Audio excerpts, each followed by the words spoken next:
When I was 16, I got up in the middle of the night to use the bathroom.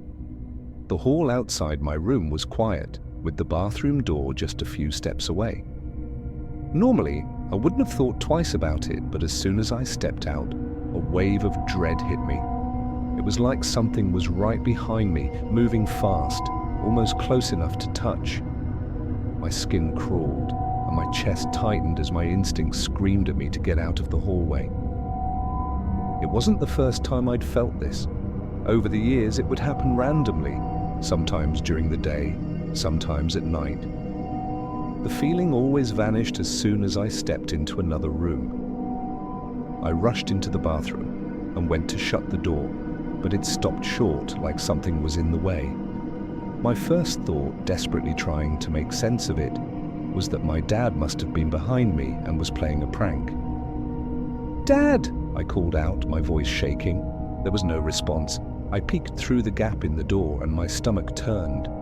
Standing there was a dark figure, cloaked in shadow. Its eyes were glowing yellow, piercing and unblinking, and its skin was rough and scaly, like the claw of some bird or reptile.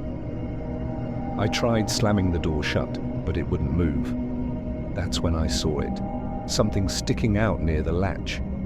It was a twisted, scaly finger with a jagged black nail that looked more like a claw.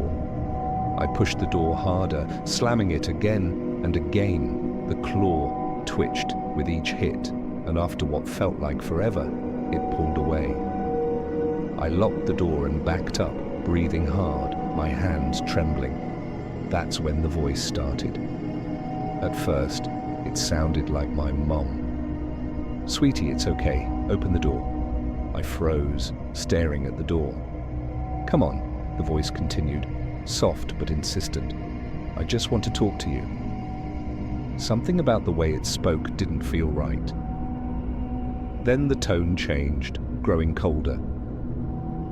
"Open the door! Stop being stupid!" The voice was getting angrier, and the words turned cruel, filled with venom.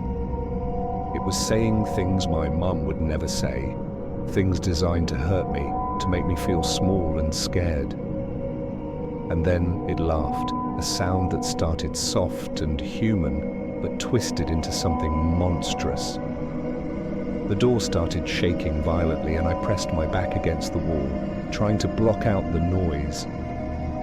My heart was pounding so hard, it felt like it would burst. After what felt like an eternity, the shaking stopped. The voice faded like it was moving further and further away until the house fell silent again.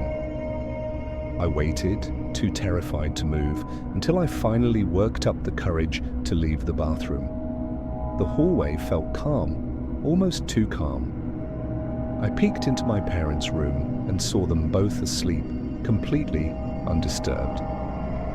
I went back to my room, crawled into bed, and stayed awake for the rest of the night, too scared to close my eyes. The next day, I tested the bathroom door and found nothing wrong with it. I even tried to move the heavy cabinet I'd pressed against during the whole thing, but it wouldn't budge.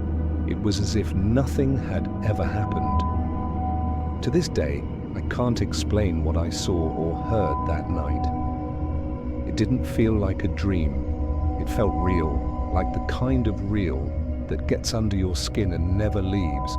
Even now, sometimes when I'm alone in the dark, I can almost feel that thing watching me,